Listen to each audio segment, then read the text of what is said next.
Hey there, everybody. My name is Jay Frost, and if you're new to this little party, then I'll tell you a little bit about it. Of course, I'm the host of the Philanthropy Mastermind series brought to you by DonorSearch.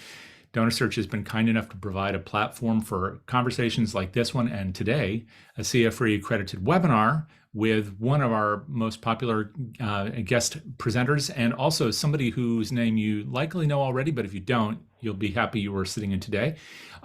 This season, sessions have been going on since 2016, and we now have over, I think, 600 of them. You'll find many of them over at DonorSearch. So while you won't hear much about the company today, unless, of course, our presenter mentions them in some context, you can learn all about them over at donorsearch.net. They can tell you a lot about your donors, which you'll want to know. But while you're there, take a look under the resources tab and you can see all about this series, including many of the sessions in our webinars for CFRE credit, like today's, our webcasts, and our podcasts, all there for you. While you're here today with us, though, I want to encourage you to use two things that we have available to you so that we can see and hear from you, at least virtually. One is the chat. So if you wouldn't mind going to the bottom of the page right now and just saying hello to our presenter, I know that she would like to know that you're here. You can just say hi and maybe where you're from, the organization you're with, whatever you'd like to say. I just saw a World Cup reference. That was pretty funny. Oh, that was cool. Please go ahead and write down that you're here. We would really love to know. And feel free to use chat throughout. We would love to just see you having a conversation about the topic today. However, if you have a question, please tuck that over into Q&A, also at the bottom of the page. That's the way that we will make sure we don't miss your question when we get to those at the conclusion of the presentation. So again, chat for the conversation, Q&A for questions, and with that, we will jump right in, of course, with Ellen Bristol. And I wanted to give you just a little bit of an introduction to Ellen. If you don't know her already, you may know her from her many books. I have one on my shelf right behind me. In today's session, of course, is I'm building the ideal donor profile. If you didn't know that, you still want to be here for it because this is something you need to know. But you may know her from her other work, including, of course, the Leaky Bucket. So we'll get to that in a second, but she founded Bristol Strategy back in 1995 after a 20-year career selling mainframe systems for Fortune 50 companies. And today she, of course, uses that experience working in the corporate sector, bringing those disciplines of high-performing organizations to nonprofits throughout the United States. The Leaky Bucket assessment, once again, is something that's particularly she's brought to us. It's the only long-term and popular way of studying fundraising team productivity, and also fundraising the smart way. I think that's the book I have on my shelf, which brings, again, those superior management techniques to the nonprofit practice. So with that, I want to get out of the way and let her address this issue, which of course is building your ideal profile. So with that, Ellen, take it away. Thank you so much. And I noticed somebody named Janelle said you're in Miami. I'm in Pembroke Pines. All righty. Let's build an ideal donor profile. Okay, so before we start with PowerPoint, and I hope this is not death by PowerPoint, I spent a lot of years, as Jay just said, selling zillion-dollar computers. Most of the folks in the room probably never worked on or even saw a mainframe computer, but they were gigantic monstrosities that had less compute power than a cell phone. But that was a long time ago. And one of the things I took away from my work in corporate sales was we tended to have quite a bit of clarity on which prospects were worth pursuing. You know, you weren't going to go to a two-person startup in a garage and try and sell them a $10 million mainframe that required special plumbing, right? To keep the floors cool. See, I knew you were too young. So let's talk about building the ideal donor profile, because it's pretty much like qualifying a sales prospect with a few little nonprofit-y tweaks. okay? The agenda for this conversation is 5 sections. First, we're going to talk about what is the ideal donor profile. Second, about your value proposition, why your nonprofit is worth funding. I'll break down the 3, not 2, but 3 components of the profile. I'd like to talk about something that has a lot of meaning to me, which is the exchange of value. And then we're going to discuss other ways that the use of ideal profiles can improve the productivity of your fundraising shop. Now, before I even jump to the next slide, I want to say something about productivity. Productivity in this immediately post-pandemic era seems to have a bad name, because in practice, most people think it is flog your crew until morale improves. Make them work harder and harder and harder and harder and juggle more and more plates in the air at one time. Poof, that's not productivity. Productivity means simplifying what you do so that you can raise more money while working less.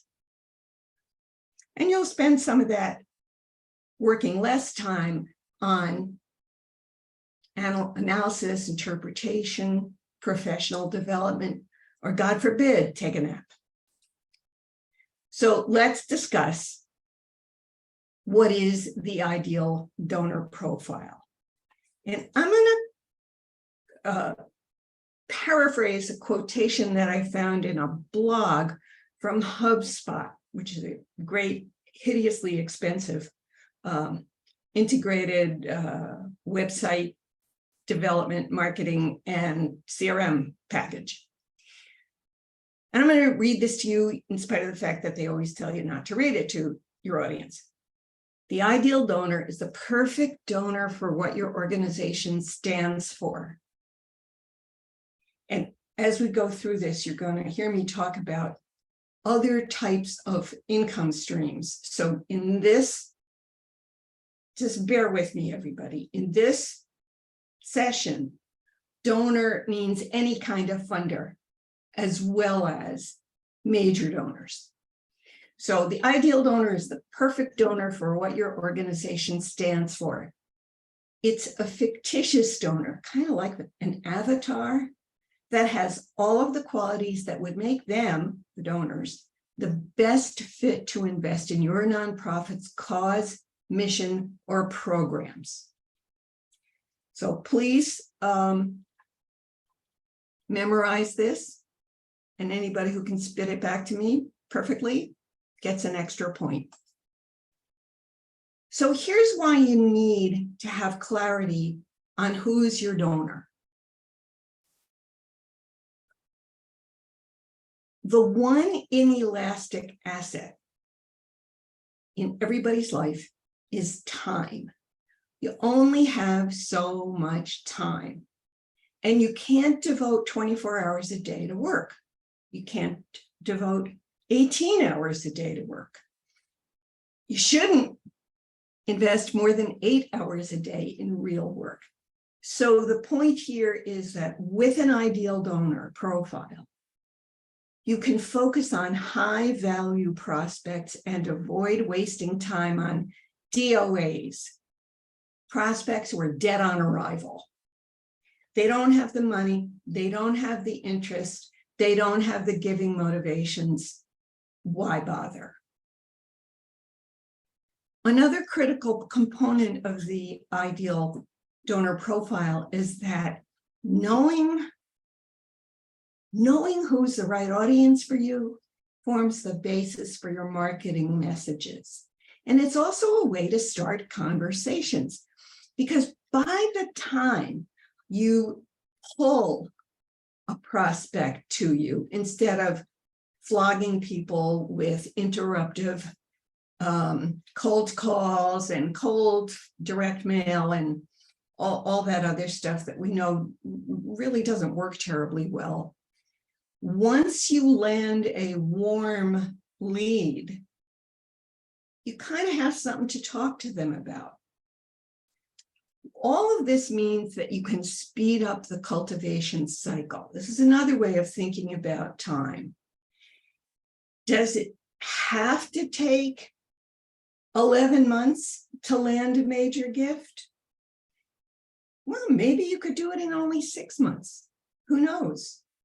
There have been times when we've seen people bring in a major donor in a very short period of time, most of which is not spent on the acquisition, but on the legalities and details of the gift payment schedule. And the last reason is, if you don't have a profile, it's like if you don't have a destination, any route will take you there. So if you don't have a profile, anyone will do, which is the definition of wasting time. Now, the fact is, you're actually going to need more than one profile. You always need one for individual investors. If you rely on corporate relations, you're going to need one for your corporate sponsors. If you pursue any granting opportunities, your organization is going to need an ideal grant maker profile. And if you have a diversity of programs within your mission, we had a client some years back that had a whole build out of programs and services for indigent mothers and children, and a separate program for affordable housing.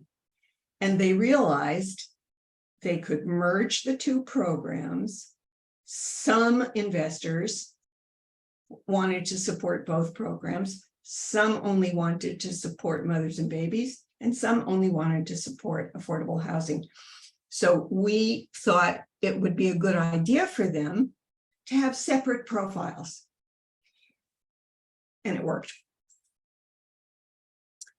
But here's a little piece of data from our famous Leaky Bucket assessment. About 84% of the nonprofit sector lacks a documented ideal donor profile that includes giving motivations. So that's 84% is anybody will do. And yeah, we know who's right for us. We just never wrote it down. And then there are the others who just look for wealth. And if you've ever worked with DonorSearch, you know that wealth is not an indicator of philanthropy. We have Scrooge McDuck on the one hand, and then we have people of modest means who are incredibly philanthropic. So you can't do it just on wealth capacity. And only 6% are looking at wealth capacity, giving history, and an understanding of giving motivations. So on the whole, the sector could be raising a lot more money with a lot less effort if they had well-documented ideal donor profiles. So let me reiterate, 84% lack an ideal donor profile that includes giving motivations.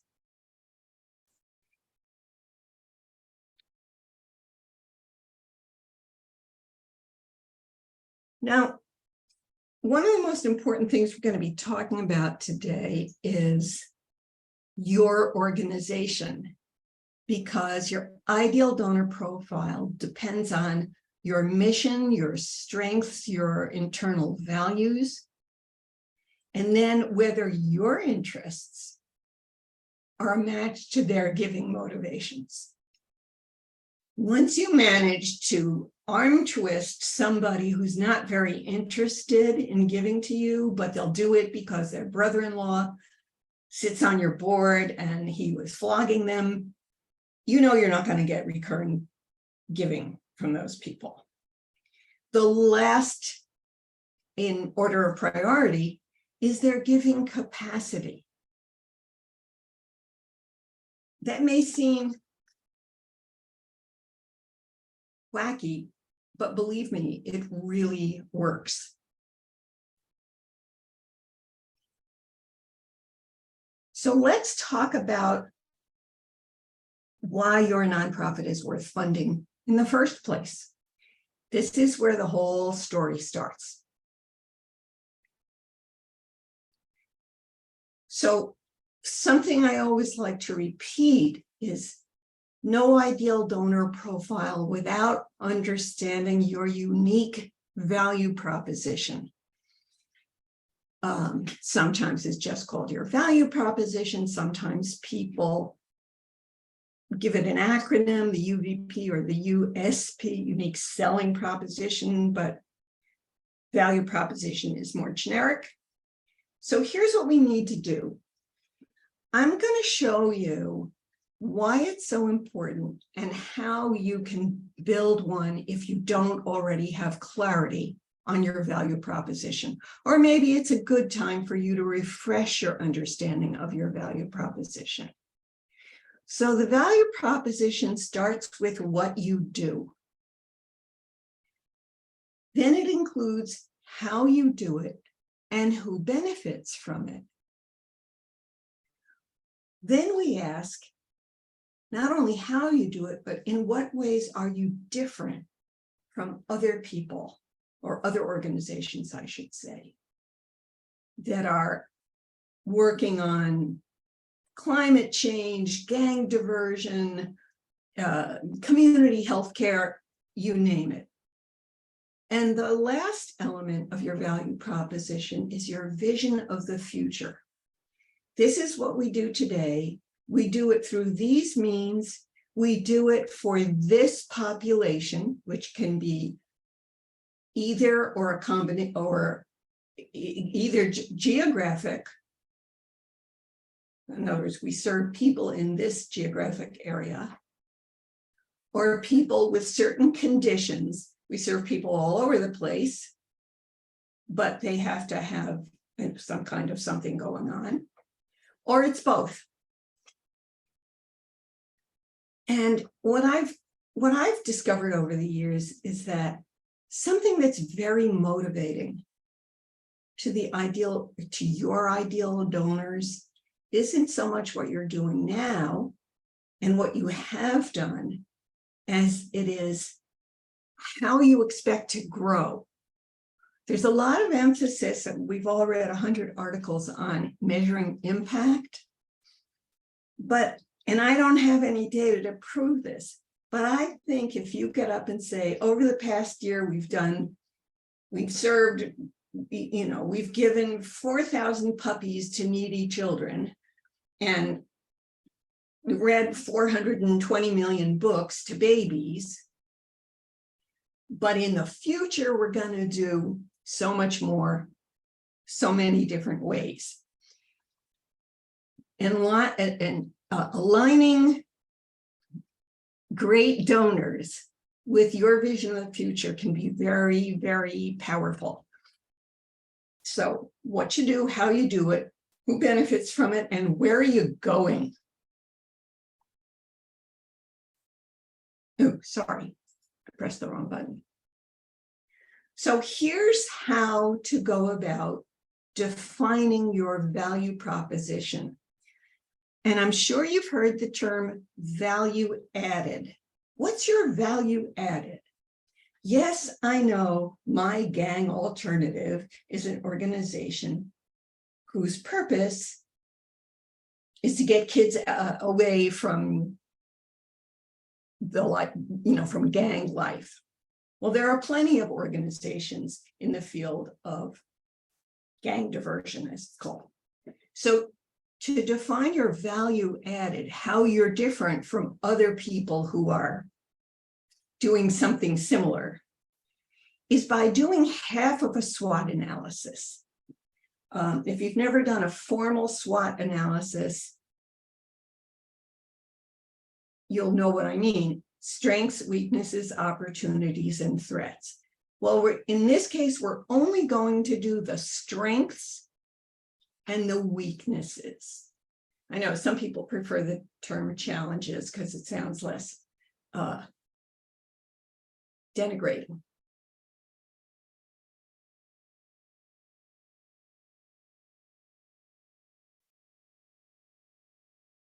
So the first thing I want you to do, and it's great to do this in a small group. So we can't do it today because you've all signed in from different organizations. But when you get back to the office, so to speak, or the virtual office, you might want to get a group of people from your team together and do this exercise. Let me go back for a second. All you need to do a SWOT analysis is a piece of paper with a line drawn down the middle.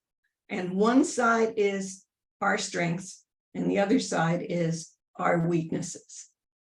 And sometimes strengths also are weaknesses. So the only reason I'm asking you to list your weaknesses is sometimes people can't really remember their strengths if they can't also write down their weaknesses. So we're gonna have you and your small team list your strengths as an organization and then list your weaknesses or challenges. Like we don't have enough money, or we're overly dependent on our CEO versus our CEO is a great person. So stuff like that. Now, we're going to start from the bottom up. Review this list. Get rid of the duplicates and so on. Then throw away the weaknesses. Just erase them. Tear the piece of paper in half. And ask yourself, of these strengths that we have listed, which of them are most meaningful, most persuasive to donors? And then take each of those strengths one at a time and rate them or rank them as highly persuasive, moderately, or lowly persuasive. Then just pluck out all the strengths that you marked as high. So, for example, you might think your organization is a great place to live, or they serve lunch to you every day, which is just marvelous. Or, we have a birthday party for everybody whose birthday was that month, and all those things. Nice. But I hate to tell you, the donors don't care about that stuff. They care about other things. So once you have completed these two portions of the exercise, you've gone a long way. You pulled out, first of all, you did your brainstorming, strengths and weaknesses. Then you threw away your weaknesses. Then you marked everything as high, moderate, or low. And then you yanked out only the high, the items marked high. So here's an example. This is from an entirely fictional case study that we use in our training called The Garden. It's supposed to be a botanical garden. And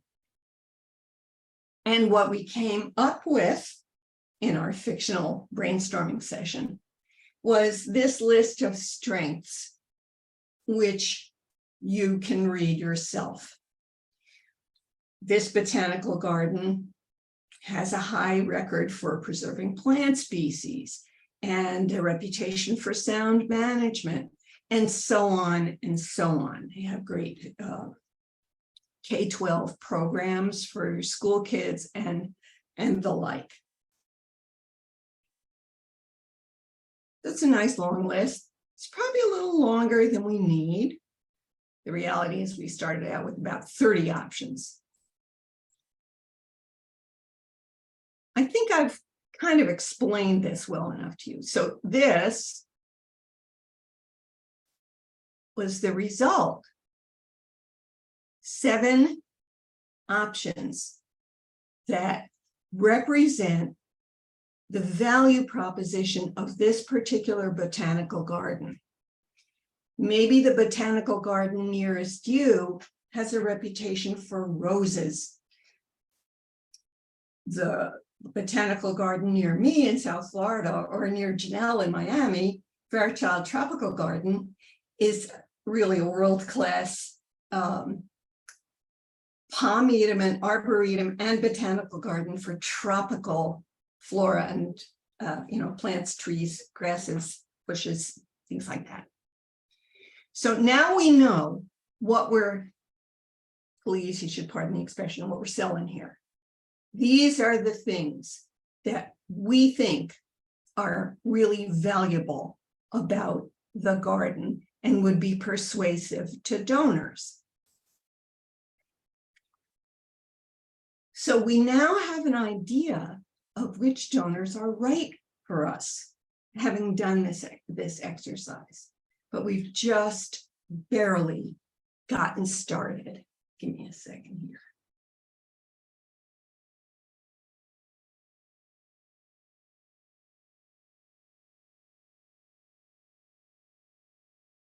Now we're going to get into the 3 components of the donor profile. So we're in the world of marketing at this point, actually, not of fundraising. But without these tools, your job is much harder. There are 3 components to the ideal donor profile. One I like to call the fact or factual profile: history of giving, demographic fit, and other factors. This is where this factual profile that I'm pointing out here is where prospect research started out. It's gone way beyond there. And the next component, this is a direct marketing term. This is called the donor persona. So, excuse me. The fact profile sort of speaks for itself, although we're going to go into a little more detail about how it's evolving. The donor persona tells us how donors think about or are motivated by, so that they end up making charitable gifts. So the donor persona in this instance is sort of the psychological qualifications. And it might be their own lived experience, or their aspirations, or something that really moves them about fill in the blank, whatever it is in your particular arena. Now, the third component, which isn't usually included, if you look up, like, show me a template for the ideal donor profile or the ideal customer profile, typically they leave out the third factor, which I call the danger signs. We want to see, I'm pointing at my screen with my hand, that's very beneficial. We want to know that our fact profile is appropriate. We want to know that our donor persona is aligned with the things we do, with our value proposition. And the danger signs are the factors you want to avoid. So let me give you some examples here.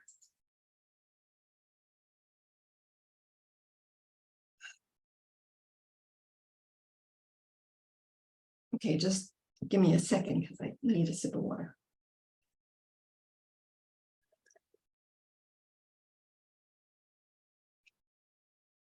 The criteria in the factual profile are databaseable, and many of them are quantifiable.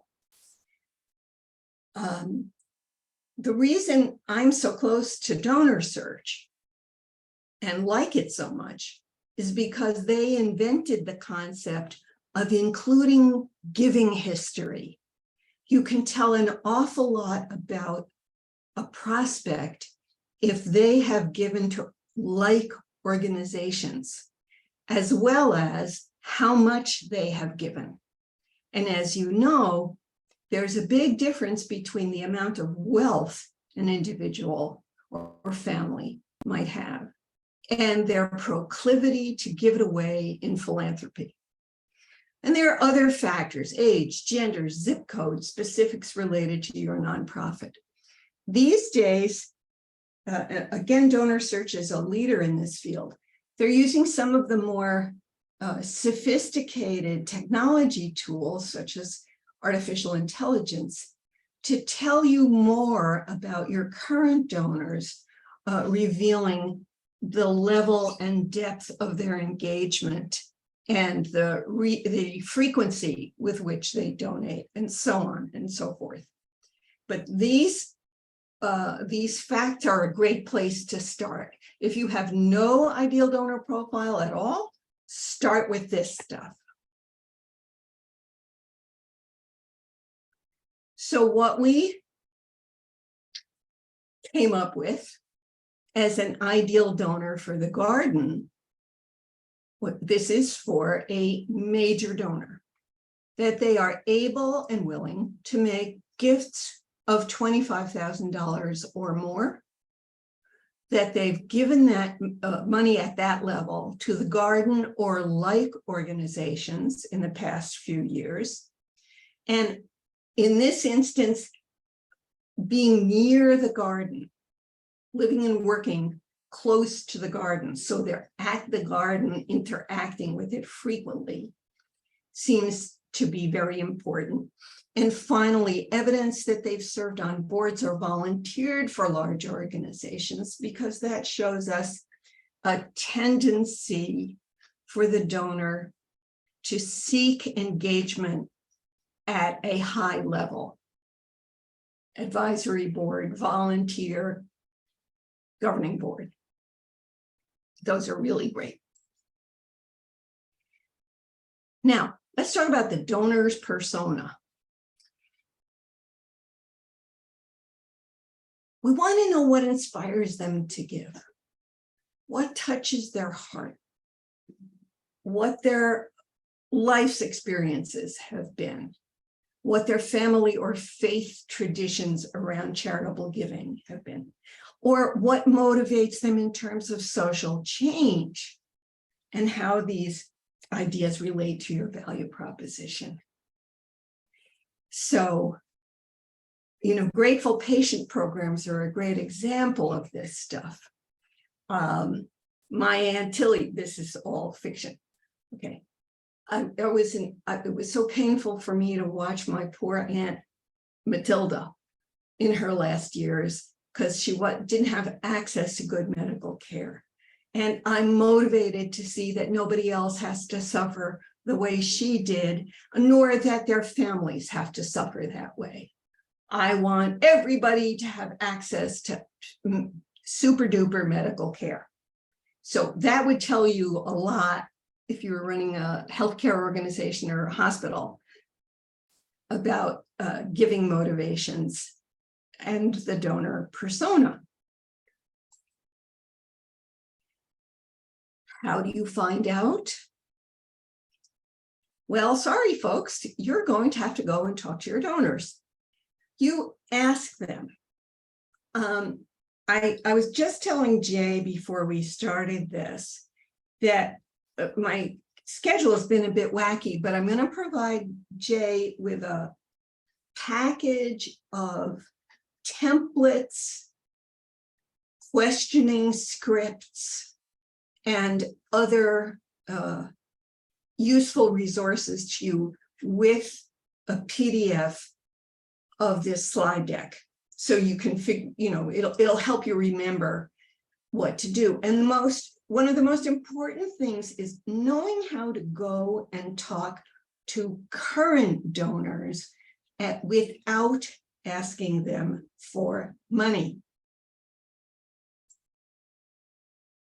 So here's kind of a simple way to do it. And I'll show you what always works for me. It doesn't always work for everybody's, but so this is my experience. First, you want to think about choosing people you know and you like. They don't have to be the biggest donors.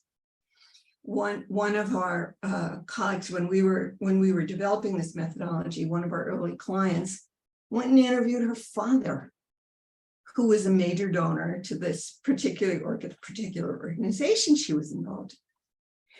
So first, I want to choose a few people. If you can interview 10 people, you're way ahead of the game. If each of you can interview 10 people, fabulous. First, I always email them or text them, asking for about 30 minutes of their time, and say, we're improving our marketing, or we're trying to understand how to improve our outreach, or words to that effect. Now, when you get into the call, I prefer phone calls or Zoom calls to face-to-face. I mean, it was so easy to do it when nobody could be outside of our home offices. But the reason I prefer it not to have these interviews person to person is it's too easy to get distracted and to talk about a whole bunch of things and to end up having a 90-minute lunch when you can get the information you need in a 20-minute phone call. So you want to schedule it on your e-calendar if possible. And then you're going to ask some softball questions. Questions like, tell me about yourself, or what inspires you to give money to charitable organizations? Please avoid, how much do you love us? Or are we doing a great job? That's not what you're looking for here. You can say, pretend you never gave us money before. What is it about us that would entice you? Or something like that. But do your level best not to ask for money. At the same time, write down everything you can possibly capture that they said in their language. Another nice thing to do on these conversations is check the time about 10 minutes before the end. Oh, gee, Maggie, I asked you for half an hour. We only have 10 minutes left. So blah, blah, blah. Now, if they want to continue talking to you about this stuff, let them do so. What we've heard from clients time after time is the delight that most donors express. They are typically accustomed to getting thank you notes, birthday cards, and so on, but they're never called upon as advisors. They just don't get enough attention. Use their language wherever they can, mirror it back to them, and expect them to be delighted. I can't tell you the number of times I've heard from folks who use this method when they come back to me and say, OMG, it was the most exciting thing. I heard things I never expected to hear. The donor was so flattered to be asked. So believe me, this is a great thing to do. Now, ta-da! You know why they're motivated to give, and they love you more.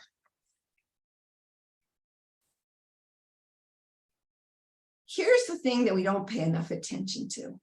What are the characteristics you want to avoid? And sometimes this gets a little tricky. You have to know what's in your gift acceptance policy.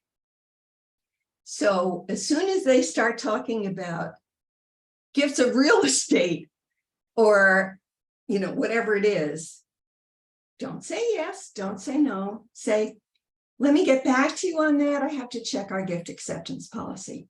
P.S. If you don't have a formal gift acceptance policy, you can find hundreds of examples on the internet or at AFP. You also don't want a gift that takes you off mission. I always think about this as the dental clinic pitfall. We had a client who was who worked to get women ready for work. Women re-entering society after a prison term, for example. So they'd, teach them how to dress and teach them interview skills and all this stuff. And somebody comes along and says, oh, I want to support your mission. I'm a dentist. I'll give you X dollars if you just open a dental clinic. Well, maybe that's not your thing, right? So be very careful. If the gift, if they imply that the gift is, they'll give you this big bunch of money if only. The big talk, no action thing, if they've ghosted you or said, let me think about it, or let you take them out to lunch on your nickel 5 times and there's no movement, just stop calling. They're not going to give you money. If they do, lucky you. Another one that has sometimes popped up and can be very troublesome is the donor who wants more recognition than is warranted. And another one, of course, is that the source of investment is a no-go. They're a polluter. They're litigious. They're anti-science. They're anti-Semitic. They're anti-something that you stand for. So you get to design the things that are not acceptable, rather than cultivating and cultivating and cultivating and winning a gift that is undesirable, or a donor from the devil's hometown.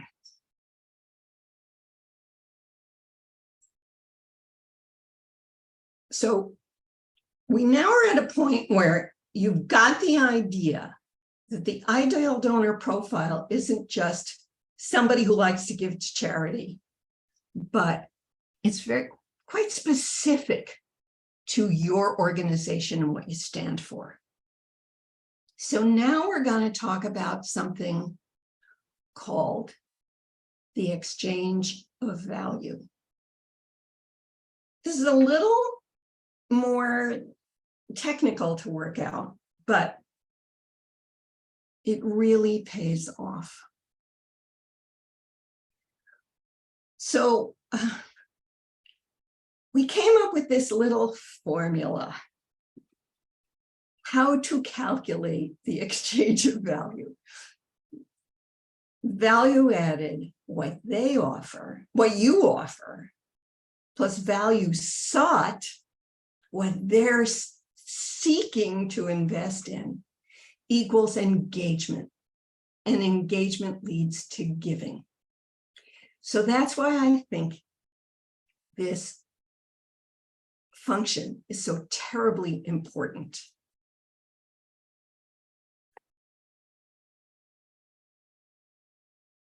Jay, I'm going to interrupt this for a second and ask you, does this make sense to you? Because this is one of those places where I like to have a conversation. This slide, yes, or the whole conversation, yes. So what is it about exchange of value in particular? Oh, that makes sense to me? Yeah. You know what? I think it'd be better to ask the audience. Not because I'm looking for the right answer, but I want to make sure that everybody else is following along as well. So we have in the chat you can go ahead and talk about this. If you what you think of when you think of exchange of value, if that makes sense to you. So go right ahead and enter that in the chat if you would. And if we get a deafening silence, we may have to review. I know. Then we'll have. Hello, can you hear us?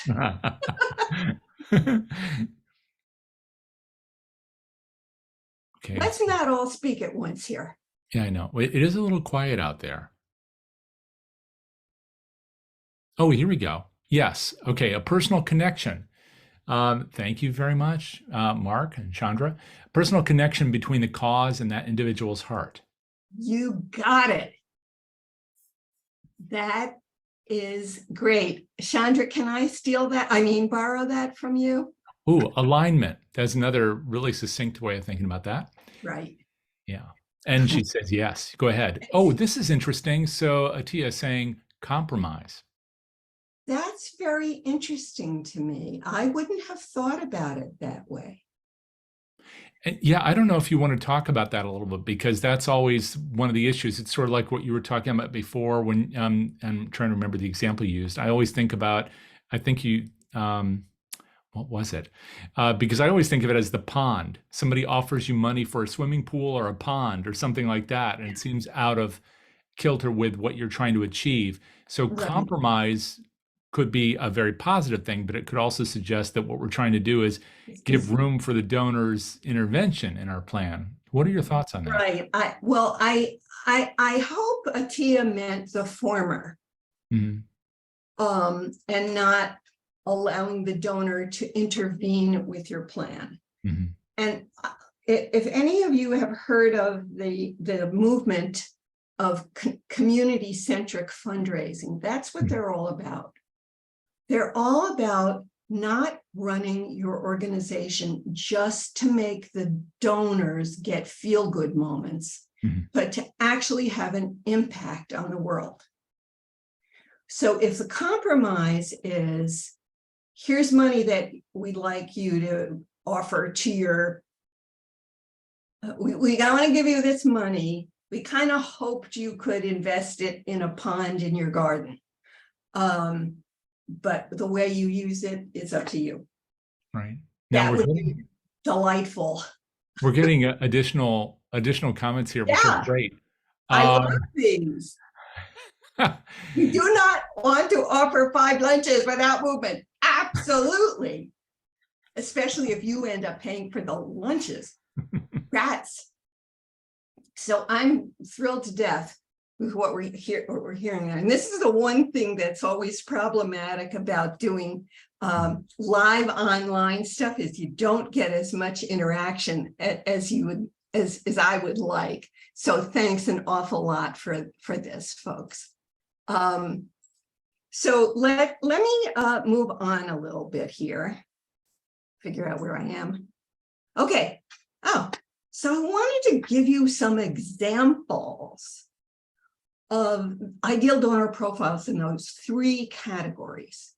And we're going to use somebody I named Hyacinth Gardner as our ideal donor to the garden.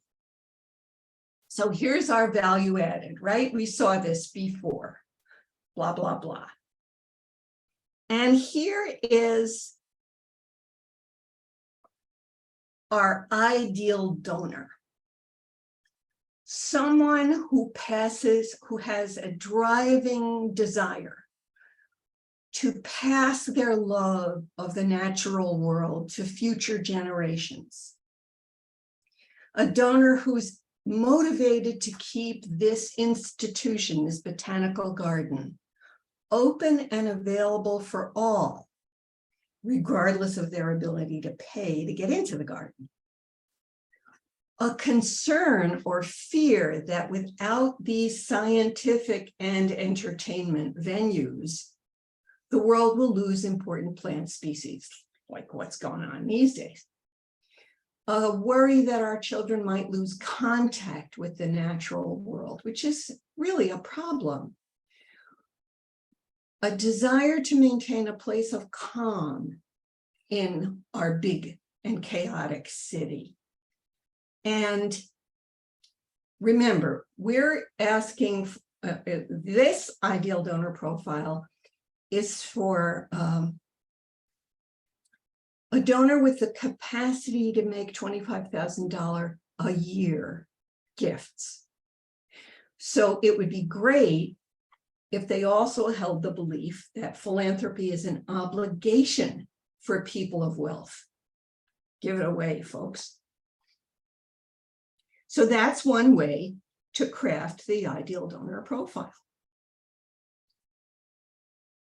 Now, I'm just going to go over these two things briefly. Grant makers. You know, I was sort of surprised because I don't come out of the grant seeking world. But what I've discovered is that an awful lot of organizations that do pursue grants only worry about the left-hand side. Do we fit their grant guidelines? Regrettably, a lot of people don't even worry if they fit their grant guidelines, and they write applications anyway. But the key thing here is, do they fit yours? So let me give you some suggestions for what might be a kind of ideal grantor profile. That the lowest level of the grant, the floor, and the highest level of the grant would both be manageable. You know, if you're a small startup and somebody gives you zillions of dollars and you don't have the people or the facilities or the resources to use that money, it's not a benefit. That they don't require unbearable reporting requirements. That their match requirements are something you can live with. Or you get to say, we'll only pursue grants that have zero match requirements. There's a manageable level of competition, or there's not too much competition, or whatever it is. We want to make sure that our program officer is accessible and listens to us and responds. And we need to make sure that they're generous with their admin dollars. I'm not saying this is your grant maker's profile. I'm just saying these are the sorts of things you need to be thinking about. Of course, once you figure out that they fund your type of organization at all. And here's the deal. And this also is pertinent for individual donors. If the match is poor, don't pursue it. We have done some sort of anecdotal research.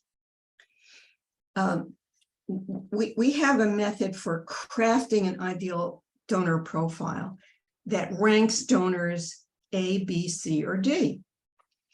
And we discovered that the A and B donors are most likely to make the gift with not a whole lot of miserable work at a higher level and give again. If they're a really good match to your ideal donor profile, it costs you less in time and hassle and money to win the gift. If they're a C or D level donor based on their match to your ideal donor profile, it will cost you a lot more time and general misery to win the gift. The gift will be considerably smaller, and the donor is more likely to be very difficult to manage. They're going to make your life miserable, given half a chance. So if the match to the ideal donor profile is lousy, decline to pursue or just move them over to the annual appeal. I see somebody has a question. Jay, do you want to interrupt for me to answer it now? Let me take a look. What makes a lousy match? Okay. Rewind, everybody. You have defined the fact profile. They're capable of, they have the capacity and track record of giving at a certain level. They have a declared interest in your mission. They live where they need to live. If you like, in the case of the fictional garden, they like their donors to live nearby so they can visit the garden frequently. So they are a good match to the criteria you set for the facts and the psychological stuff, and they don't carry a lot of the negative stuff you want to avoid. Have I answered that question? And when it comes to all the other types of funders, my point is, you and your organization set the standards for you, what you believe to be your ideal donor or grant maker or corporate partner. And if the match is poor, if their score, if you say they need to have this characteristic and they don't have any of it. Am I answering your question, questioner? And oh, wait, there we go in the chat. So Let's see. oh, sorry, I thought you were referring to a matching gift, but yes, that makes sense. And the review No. helpful. Right. Sarah, I'm glad you said this, because I want to say something important that's not part of this conversation, but it has a lot to do with my view. And one of the things that has contributed to my infinite surprise, to my having a fairly widespread reputation. Nobody could be more surprised than me. But most of us in the fundraising world and in fundraising consulting, like me, spend most of our time thinking about when donors give and when they don't give and how they give and what type of, what time of day and which mechanism and all this stuff. And we're all so focused on what's going on in the market, but we're not thinking as much as we should about how we're managing our development shop. One of the things that has to do with managing the development shop is providing the development shop these guidelines on which donors, grant makers, or corporate sponsors are worth pursuing because of the cost or the relative cost in time, effort, and money.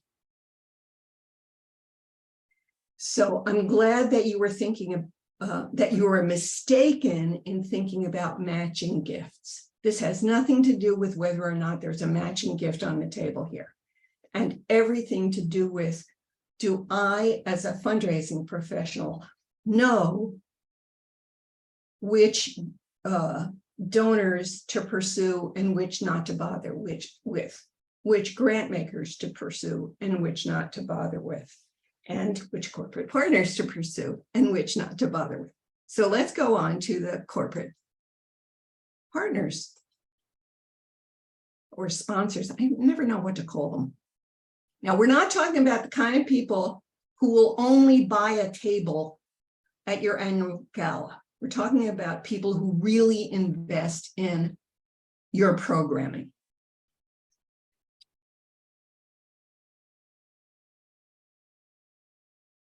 Come on, Zoom. Okay. First of all, maybe it's because I come out of the for-profit sales business. I love corporate sponsorships. And one of the reasons I love them is because business executives like to talk about money.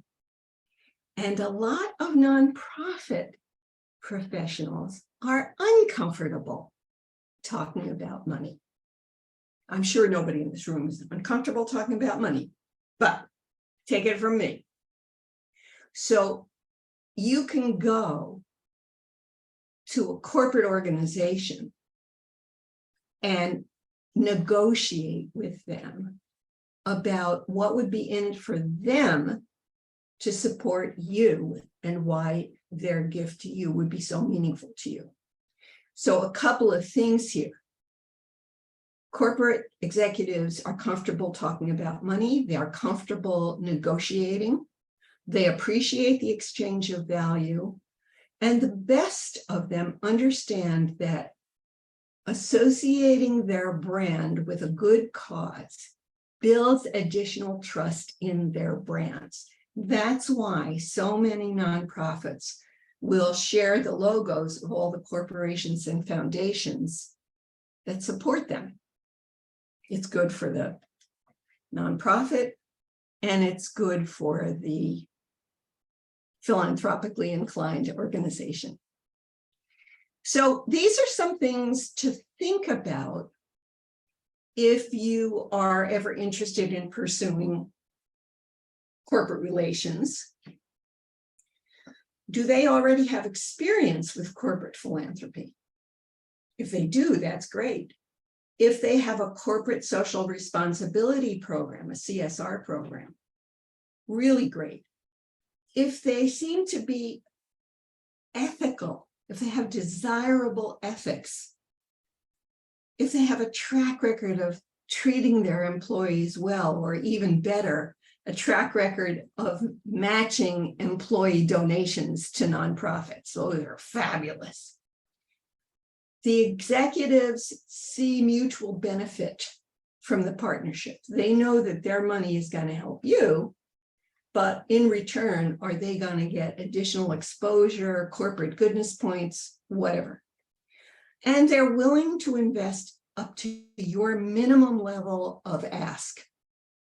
So let's say, pretend this is in context. So let's say your organization wants to run a permanent long-term program on financial literacy. Wouldn't it be terrific if JP Morgan Chase, or whatever the heck they're called, said, you know what, we want to give you enough money to name and manage that program. So it's just like a naming opportunity in a capital campaign. Finally, your contact with that corporation must be very supportive according to your standards. So now you have, I hope, something of the context for building the ideal donor profile. And we're right on time. Again, if the corporate partner doesn't match, fine, get them to buy a table at your gala, but don't expect much more than that.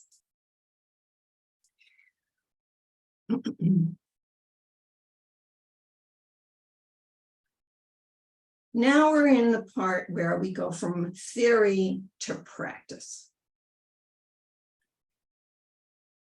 Choose, I say 5 to 7 criteria. My preference these days is choose 4 to 5 criteria. 7 criteria per category is too many. And it's interesting, I've discovered that people have greater clarity when you give them less information. So of each of these categories, the factual profile, the donor persona, and the no-go or danger signs criteria, choose 4 or 5 criteria for each of those categories. And then score each criterion every time you encounter a new prospect. For each criterion, say that score them on the scale of 1 to 5. Sometimes 1 to 3 is good enough, but 1 to 5 is pretty great. No fractions are allowed. If they're really a close match to the individual criterion, they get a 5. If they're a so-so match, they get a 3. If they're a they get a 1. If they're really nowhere, give them a 0. For fact criteria and persona criteria, you want to add up those scores. When we go to the danger signs criteria, you score them with negatives. So -5 means, ugh, this is terrible. If they get, am I making myself clear? I'm confusing myself.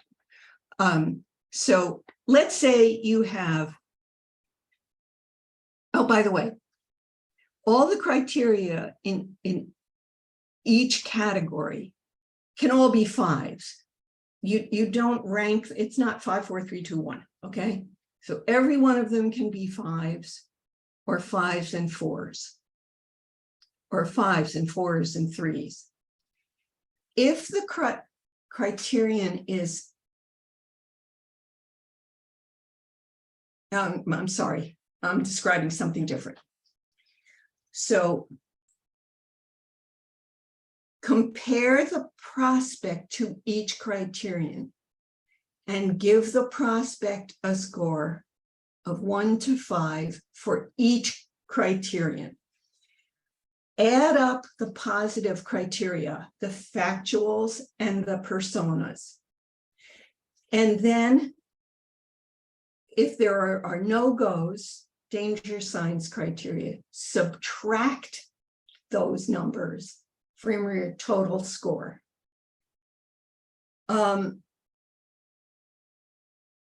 At the risk of sounding terribly confusing, the best thing to do is to first say, what would the perfect score be if I had 5 fact criteria and 5 persona criteria? It would be 50 points. So the ideal fact score is 25 points. The ideal persona score is 25 points. But maybe if you're scoring me as a donor, maybe I'm a 3 and a 2 and a 4 and a 2 and a 3. So I don't score very well. And then if we take off how close a match I am to the danger signs, that's going to subtract from my score and make me a very undesirable candidate. So it's simple math, okay? I also recommend that you use separate checklists for funding streams. In other words, you're going to have a checklist for individual donors. You're going to make a copy of that checklist for every major donor prospect. You're going to have another checklist for grant makers and a separate checklist for corporate partners. So if the perfect score was 50 points, the math doesn't work out evenly, but you would divide,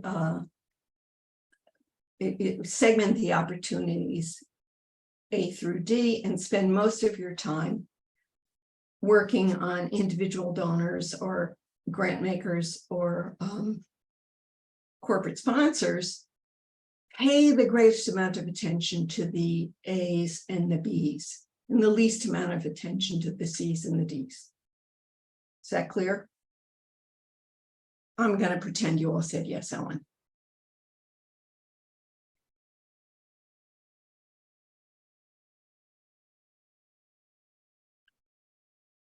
So I want to talk about annual fund business. The ideal profile has a role to play in your marketing for the annual appeal, for low dollar giving. But gifts below $500 simply do not justify the investment of a lot of personal time. Fundraising time is scarce and extremely costly. So use your donor persona, giving motivations, and the factual profile in your marketing to attract small gifts for giving days, for special events, and all the other annual fund stuff. You don't have to worry about the danger signs. Oh, I just went backwards. Sorry, I'm stupid. All righty. Now, let's talk quickly about how profiles improve productivity. And I'm going to race through this because we're running out of time. You can target your marketing messages much more clearly when you know what the ideal donor's characteristics are. And the value of that is that effective messaging will draw interested prospects to you. This is called inbound marketing. So it behooves you to make sure that there are plenty of contact forms, sometimes called conversion forms, on your website that say things like, I'm interested in becoming a volunteer, or sign me up for your newsletter, and an online giving page, of course. And what we're trying to do is save you time, money, and aggravation, so you don't feel overburdened, so you have joy in your work, so you know your work, bringing in the money, contributes directly to the cause. Profiles also significantly aid in analysis and reporting. You know, most boards only get reports about dollars in the door. They rarely get reports about the potential for income, what's called pipeline management. So now we can figure out, for example, oh, let me go back here a second. We can tell if our major gift officers are spending a lot of their time with C and D ranked donors. We don't want them to do that. We want them to spend most of their time, preferably all of their fundraising time, working with A and B ranked donors. We also want them to spend some of their time validating that your first guesses about the ideal donor profile really work. You might have to revisit it every 6 months or every year after that. You might have to craft a separate ideal donor program profile for a separate program. So you get the idea.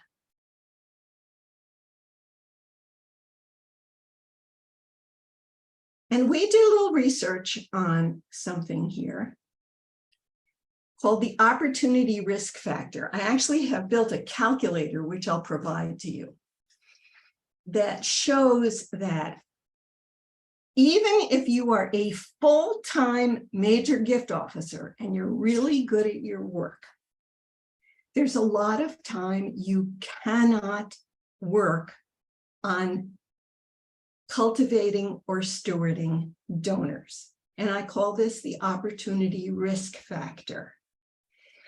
The time that you have to take, God forbid, to sleep, or for religious holidays above and beyond what's noted in your employee handbook, or a maternity leave, paternity leave, or you're sick, the dog's sick, the kid's sick, you just can't stand it anymore, you need a mental health day, or training, or travel, or conferences. When we take away all of the time that you can't work, we end up with a number of hours you can work, and compare that to the amount of money you want to bring in every year.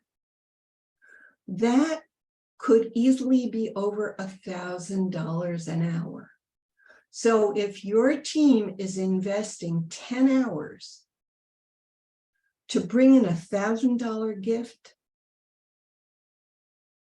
they lost a lot of money.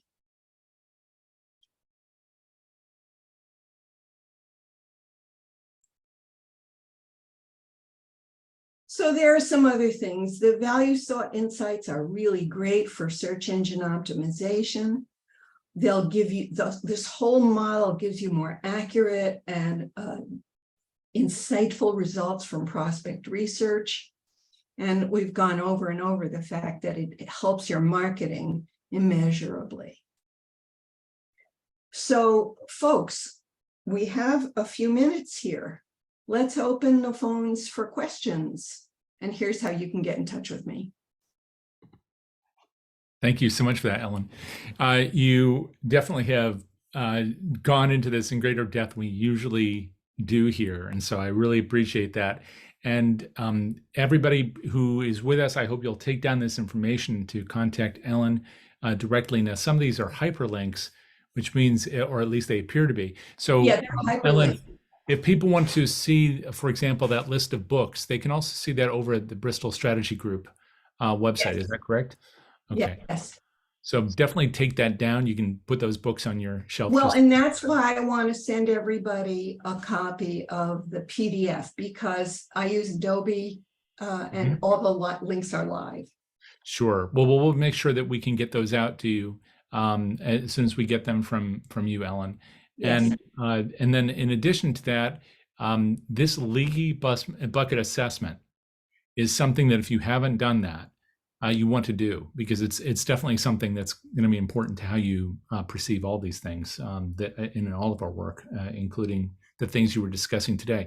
So I know that some people are rotating off and they're already saying thank you. So we appreciate you all being here. But is there anybody who has a question or anything you'd like to tackle here while Ellen is live with us? If so, please go ahead and put that in the Q&A. And if not, of course, you can reach out to Ellen directly right there, as you can see on her website. So let's see. But by the way, folks, I almost never answer the phone if I don't know who's calling. So if you will find the number somewhere, but text me before you call me. That's right. Or you'll end up with this expression. Yeah. I like them in the picture. Right. Exactly. I have to say, just on a personal note, that whole thing about calculating our time, it's so rare that we do it. We spend a lot of our time and therefore a lot of money pursuing opportunities where they're not really beneficial to the donors or to us. So it's really great to see that in dollar terms. And also to be able to talk about that within the office, because it's quite possible that someone here joining us today gets a request to do something, especially in if it's a research department. Can you research this individual? But if there's very little potential there, you don't want to spend a lot of time on that. That's very expensive to do. Exactly. And frankly, some of the time that you were maybe working fruitlessly would honestly be better off you'd be better off to take a little break, take a walk around the block, read a book, and let your mind refresh itself.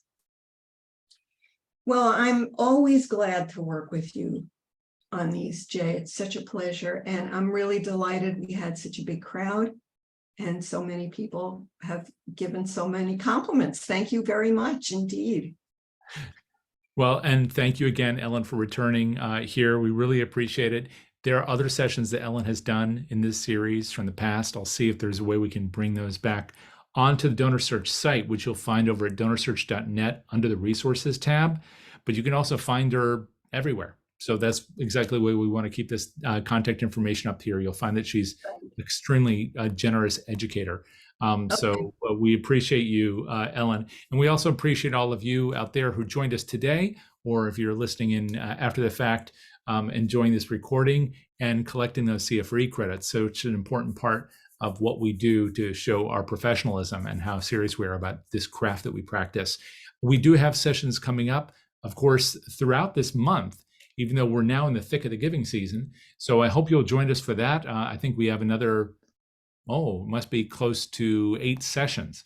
And some of those will be on topics that'll help guide us into the new year. So after we're through with the big stuff that happens at the end of the year, of course, we can't just sit there idly.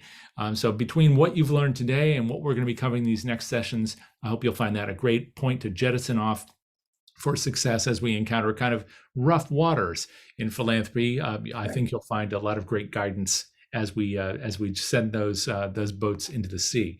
So with that, I want to thank again Ellen for being here. Thank all of you for joining us, and we'll look forward to seeing you next time. Till then, take care.